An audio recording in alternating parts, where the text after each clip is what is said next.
Ask मुफ्ती तारिक मसूद।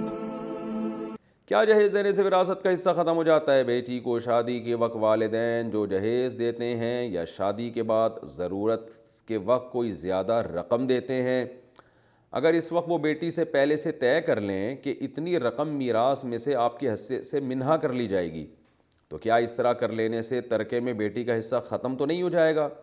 अब्दुल अज़ीज़ साहब गुजरात से। नहीं जनाब, इस तरह करने से फिर भी दोबारा उसको हिस्सा मिलेगा।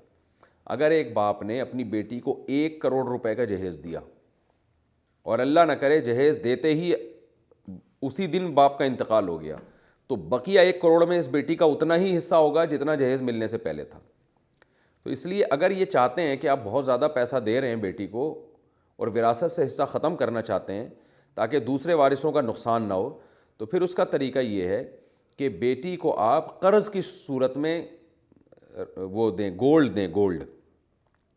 मिसाल के तौर पर आपका ख्याल ये, अव्वल तो ये जहेज़ की रस्म है गैर शरई, मैं इसकी तायीद नहीं कर रहा, ये तो गलत है, लेकिन अगर किसी को नहीं समझ में आ रही बात और वो देना ही है उसने, तो फिर उसका तरीका मैं बता रहा हूँ कि आप ये करें, आप बोलें कि भाई हम जितना आपने अंदाज़ा लगा लिया, मिसाल के तौर पर 20 लाख का जहेज़ आ रहा है, ठीक है ना, तो आपने क्या किया, बेटी को 20 लाख का गोल्ड ख़रीदें, गोल्ड जितना भी आ रहा हो वो गोल्ड सिक्कों की शक्ल में बेटी को हैंड ओवर करें और बोलें कि ये, बाप बोले कि ये मैं तुम्हें कर्ज़ दे रहा हूँ जो तुमने वापस लौटाना है।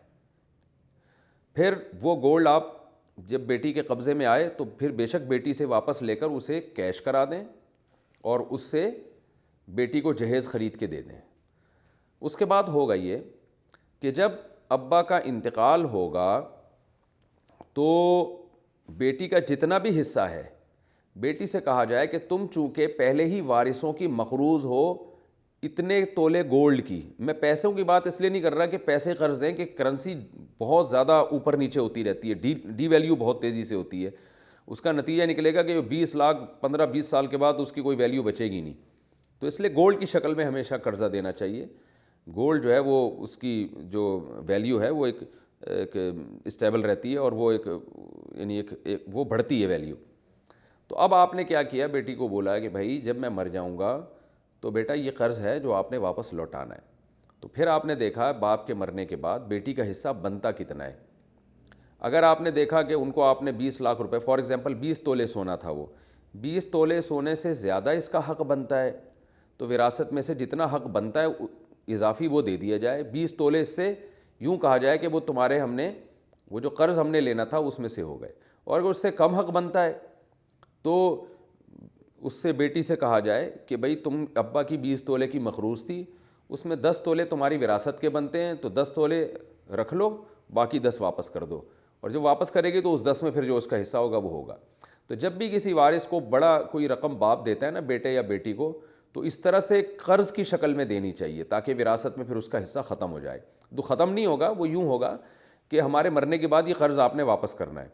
तो अब जब कर्ज़ वापस करने की बारी आएगी तो भाई देख लिया जाएगा आपका हिस्सा कितना बनता है, तो उस हिस्से में से इसको एडजस्ट कर लिया जाए। ये एक बेहतरीन हीला है, तदबीर है, जो विरासत में जब किसी को ज़िंदगी में कुछ देना चाहें और विरासत से उसका हिस्सा महरूम करना चाहें तो ये तरीका हो सकता है। इसके अलावा कोई भी तरीका नहीं हो सकता।